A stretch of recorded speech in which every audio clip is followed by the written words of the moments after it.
This is Racing Across America with Seth Merrow.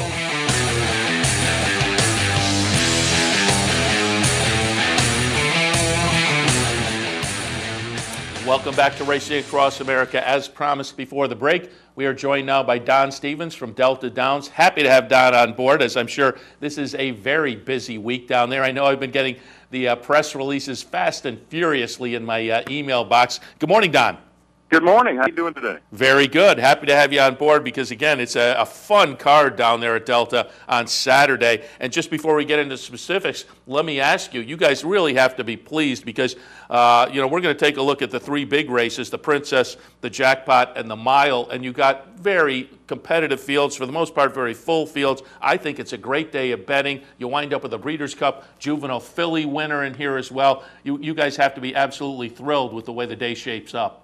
Oh, I'll tell you, the racing office on Tuesday when I was down there for the draw, there was smiles all around, that's for sure. The day's only gotten better and better over the years, and we're so pleased with the horsemen that help support this day and bring in horses from New York and Kentucky and California and Florida. Even the locals here really get into this day, so it's really become something big. This is the 12th year, and I see it having a bright future, just getting bigger. Yeah, I'm looking forward to it. I think it should be a lot of fun and some good betting opportunities as well. Let's delve into it and take a look. First off, at the Princess, we'll look at them chronologically as they'll play out on the card Saturday. The Princess is a Grade 3 event, $400,000 for two-year-old fillies going a mile. And Don, as we talk about this, I'm going to pull up an allowance event from Gulfstream on October 29th, and I'll tell folks they can watch the stretch run here. See Danessa Deluxe win the number 5 horse, 9-1 that day, 4th career start, 2nd career win with a couple of second-place finishes. Danessa Deluxe, the 5 horse here in this replay. And Don, yesterday Jeremy Plonk joined me, and we talked a little bit about some of these races. I was getting some of his opinions. He thought this horse was interesting. He made the comment that Calder, Gulfstream Park West, to Delta move can be a beneficial type of a move. We'll see the similar thing play out with Golden Actor in the next race. But coming out of Gulfstream Park West, he thought Danessa Deluxe was kind of interesting. Yesterday we also talked, I thought Vivian de Bling with the prep race win over the track was one you had to pay attention to. Jerry Hollendorfer comes in with Majestic Presence, and I'm going to be very interested to see what the betting public does with Take Charge Brandy. Obviously, she's going to attract all kinds of attention coming out of that win in the Breeders' Cup Juvenile Filly. But she was 61-1 that day. So does that move her up to favoritism, and how much of a favorite? I really am intrigued to see what the betting public does. But what are your thoughts on the Princess?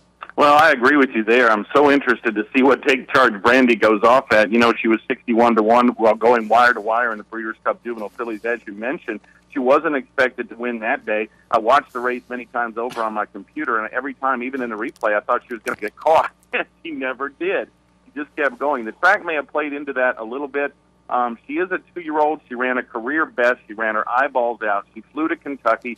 She has flown to Houston. She's banned to Benton, Louisiana. That's a lot to ask of a 2-year-old, especially a filly. And the problem with her in here, I think, and I'm taking a stand against her in this race simply because there's a lot of speed already, and it looks like her best races are right on the front end. So I've seen horses come in here and try to stretch out.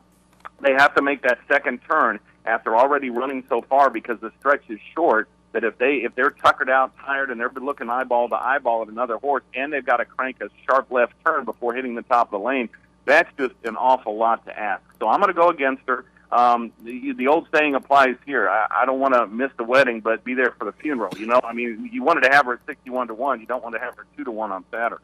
Yeah, no question about it. And you get past her, and it becomes very interesting. Another horse I didn't mention, Dale Romans brings in the New York bred Temperament Patty, who I think stands a chance to run very well. Also, maybe a little bit of a price. Speaking of Temperament Patty, not to interrupt you, but that we do have a chance of rain, probably a good chance of rain Saturday. And her career best came on the mud at Belmont, winning by 13 lengths, 2 starts back. So that's something to store back in your mind there when you're going through your Pick 4 ticket, because this will be the third leg in the pick 4 that day, which is $200,000 guaranteed in the pool. And let me define that a little more. What's the weather look like? What's the forecast for Saturday? Well, right now we're trying to dodge some thunderstorms. The weather forecast is for afternoon thunderstorms and almost 100% chance of rain. So it does look like we're going to have a wet track, at least at this point. We're hoping it pushes off into the evening, but right now it looks like the card will have some rain.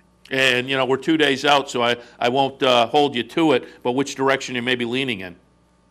Oh, in this race? Yeah. Well, I really like the one Donesta Deluxe. I love that Calder, Gulfstream Park West to Delta Angle. Big Drama used it for victory, and you know what he went on to do? He won a Breeders' Cup race in 2010. 2 horses came from that track to Delta, were totally overlooked, and Gourmet Dinner won it at 20-1. Decisive Moment was at huge odds, and they made for a massive payout, and people overlooked that angle. Now they've started looking at it a little bit more. And another thing about Donesta Deluxe is she doesn't have to have the lead. She's going to stalk or come from behind, and she's run at the rail as she did last time. She breaks from the inside, and I think she's very intriguing in this spot. I like her a lot. I like her and Temperament Patty in here a bunch. All right, let's move on to the Delta Jackpot Grade 3, $1 million for the 2-year-olds.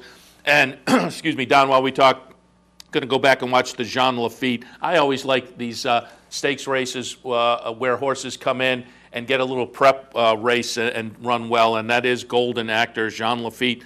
The Jean Lafitte Stakes, Golden Actor on October 25th, wins it pretty nicely as the 1 horse. We'll watch the stretch run there. I also, as I talked to Jeremy yesterday, I was wondering about the jockey who was showing only 7 starts in 2014. Subsequently, I've read in the racing form, he was riding down in Columbia, but has been up at Delta for a few weeks now, so maybe you can give us some thoughts after having watched him a little bit. But also in here, Prime Engine. We talked a little bit about this horse yesterday, who has now moved into the barn at Jerry Hollendorfer off a couple of wins up at Emerald Downs. Mr. Z comes in off a 5th-place finish in the Breeders' Cup Juvenile for Wayne Lucas. Couple of second-place finishes in 2-year-old stakes up at Saratoga this summer. Mark Casse, who I think is just going so very well over the past month or so. Conquest Titan. Al Stahl brings in what looks to me like an improving Saratoga Heat. Wake Up Nick is a little bit interesting, formerly in the Doug O'Neill barn.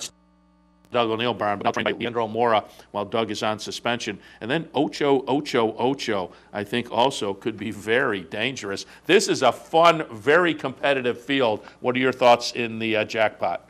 Well, I'm with you on Golden Actor for sure. I was very impressed with his Jean Lafitte win. You notice in the upper stretch he didn't change leads immediately, and the jockey Gallego had to kind of work him a bit, but once he did, I mean, he just took off. He's bred to go long, so as he gets longer, he went a mile twice. Now he's going a mile and a 16th. He's acclimated. He's been here for a month. He's thrown 2 bullet workouts at 4 furlongs, and the clockers have told me that he didn't even take a deep breath at the end of those. He looked like he just keep going and going. So I really like Golden Actor in here. The out over the track, the fact that he came from Gulfstream Park West 2 starts back, all those angles work with me for him, and I don't think he has to be on the lead either as for evidence of his last race. So I really like him. Mr. Z, the 3-horse, is the 5-2 morning line favorite. Comes out of the Breeders' Cup Juvenile. Added blinkers last time out. And if you watch the race, he really got jostled around at the top of the lane. He was close to a hot pace. He was, they hit the home stretch, and then he gets hit from the right, hit from the left. Then he kind of backed out. But he still hung on pretty good for 5th. And, the class of the field in here, he's been in graded stakes, 5 straight races, grade 1s the last 2. Last year I made a mistake leaving out Casa Guapo, who ran 2nd. And he had all that graded stakes experience on the East Coast. And so I'm not going to make that mistake again. Mr. Z is definitely going to be on my ticket. Prime Engine, I know that Jerry Hollendorfer, he was 11th on the pre-entry list, so he needed a defection to get in here. He scratched out of the Bob Hope out at Del Mar last week to get into this spot, and I know he really wanted to come here. He's very high on this colt. And Prime Engine with Russell Bays, and Russell Bays doesn't leave the West Coast of California very often, but when he does, you better look out. So I've got Prime Engine in there. And for a horse rolling late, I've thrown in the 9 Far Right from Ron Moquette's barn. I think if the pace falls apart like I think it will in the Princess, and it could very well here, Far Right could be a beneficiary of that. Yeah, and it's a great point about Russell Bays. That is very intriguing that he pops down there as well, because as you say, he doesn't move out of Northern California too often. And give us a little feel, Prime Engine leaving from the 1 hole. Is that going to be a negative down there at Delta Downs or no? Not actually. The 1 mile or a mile and a 16th. Well, actually, I looked at it. The mile and a 16th stats, the 1 post position is winning at 33% this season. So That is a pretty good angle right there. He is going to have a lot of pace pressure, Ocho, and others from the outside. But, maybe he can settle back. He was a little bit off the lead last time on September the 28th. And, those were small fields, though. And this is a tight turn, small track, big field. So, but, I would trust Russell Baze in the saddle with that, no problem. All right, and that's the highlight of the night, but it is a night filled with plenty of good stakes, and right after the jackpot, $250,000 on the line in the Delta Mile. As the name indicates, they're going to go a mile, 3-year-olds and up, field of 8 scheduled. And Don, while we talk, going to pull up the Gold Cup from November 1st, a horse that I've just been on since early in its career, and this is, boy, you talk about a lunch pail horse that just goes out and runs well each and every time. Sunbeam will be the number 3 horse here in this Gold Cup, winning pretty easily. Now, Sunbeam certainly, as the Gold Cup was a state-bred race, typically runs very well against state-breds, but does very well against open company also. Yesterday, however, we showed Golden Contender. That's the direction I'd probably lean in. Golden Contender, the winner of this race last year. Question with Grand Contender. Question with Grand Contender is the layoff since July, but I'm going to kind of trust Tommy Amos, owner Maggie Moss, the connections, have this one ready, a couple of bullet workouts. So Grand Contender is interesting. We just saw Sunbeam win the Gold Cup. I think that's probably the horse to beat. But, of course, Code West, who was such a good 3-year-old last year for Bob Baffert. Mighty Brown, who this year showed a little punch early on in the 3-year-old season. And I think Decisive Moment, with some buyer figures moving in the right direction, could also be very compelling in here. What are your thoughts on the Delta Mile? Well, I agree with all that. Sunbeam made most of his $760 against state-bred, but if you look back on June 21st at Evangeline Downs, 3 starts back, he did win an open company. He beat Grand Contender. Now, keep in mind, Grand Contender had a long campaign before that. You'll notice he tailed off that race and the next race, and then came his big break, and now Tom Amos brings him back. Grand Contender set a track record in this race last year in winning it. So he definitely likes the Delta Down surface. He's 2 for 2. One thing about Grand Contender is if the track is off, he moves up. 3 wins and 5 starts, including also 1/3 in there on a wet track. And I played against him. I was over at the Evangeline Mile, broadcasting with Sirius XM that day, and Chris McCarron and Bill Finley were with me, and they really thought that Grand Contender was the horse. I told them Sunbeam would not lose that, even though it was open company, and Grand Contender did run 3rd in there and got a little weary in the stretch. So you're right, Sunbeam, Grand Contender, they're going to have at it. Code West is a very classy animal, $444,000 in earnings. Comes in here, gets the inside post position, will probably press or stalk the pace. I talked to Juan Arias, the trainer of Decisive Moment. That horse arrived here yesterday. I watched him get off the van and go into the stakes barn. Juan was in a great mood. He's brought 4 horses for the jackpot card. Decisive Moment, 2 wins and 5 starts here at Delta. This is his 5th year, 6th time to run over this track. In the 5th year, he's come back. So they really like this surface with Decisive Moment. And he could go over $1 million in earnings if he captures this race. Yeah, very. As I say, it's a series of 3 fun races there later in the program. But, boy, it is a good program start to finish. Your stakes laden down there. A number of them are state-bred stakes. But as far as across the country, I think the Louisiana-bred state-bred stakes are absolutely one of the better state-bred programs. I enjoy playing into those. I think they're competitive and offer some good value. I mean, you go back, a horse like Sunbeam, but you go back, Bill Mott had that horse Desert Wheat that would knock around those Louisiana stakes. And I think it's a really nice program, and some of those remember stakes. Star Guitar, right? Yeah, oh, absolutely. He just retired last year with $1.7 million in earnings, and he's the all-time richest Louisiana bred. And he's a Britland Stables also, and so he retires, and lo and behold, here's Sunbeam. So that they have quite the roundup of horses there, and they've gone from one superstar to another. So yeah, we've got a great state-bred program down here. We've got the casino money in the the mix there with the big purses. I mean, Delta Downs runs 88 thoroughbred days. We give away almost $250,000 a night. Nice. I mean, that's pretty impressive. Yeah, absolutely. And, of course, this is the highlight of the meet, and it's a great card for that. Talk a little bit about, though, again, so you have some state-bred stakes, but also some open stakes. Talk a little bit about any other horses that may be attractive to you on the card on Saturday. Well, let me see. I closed my sheet here now that you were talking about the others, but let me look here. Yeah, the second race is the Samstown race, and that's for the older horses. Some good horses in there. One that's been running very good on the season is National Defense. He's won 2 in a row, and he's got very hot connections. Joe Pontian and trainer Keith Bourgeois winning at 46% over the last 2 months. So that's a horse to keep your eye on. You've got the 7-5 favorite General Ike in there. Also for Larry Jones, who sent a few horses down here. We were very happy about that. And then the third race is the Legacy. That's the 2-year-old Louisiana bred going at it there. Some young horses with not a lot of starts under their belt. I was impressed with Cook Some Rice, the 6th, his win last time out. Really caught my eye. Canton Gold, the 2-horse, he really ran a bang-up race, winning by 4 last time out at 7.5, and a mile should be no problem for him. So I really like that. And then the 4th race starts at $200,000 all-stakes pick 4, and that's an intriguing race as well. I've got the 5 Windshield Factor on top, but also Z-Smoke at the rail is going to be very tough in that situation. And then race number 5, which is the second leg of the pick 4, the Treasure Chest.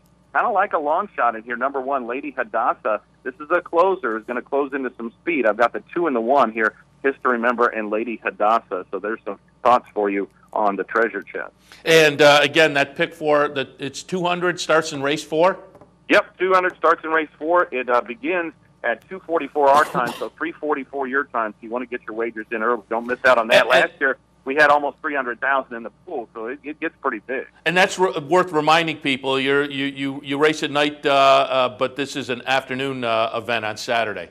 Right, 1:15 Central, 2:15 your time up on the East Coast. So don't miss the first few races or that pick 4 because we do start early. And you talked about Dave Johnson and Bill Finley on Sirius. They're going to be covering this event as well, right?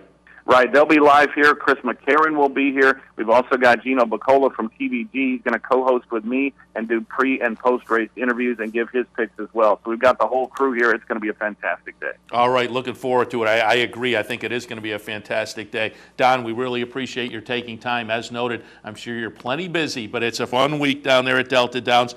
Good luck to you and everybody, and we'll talk to you again.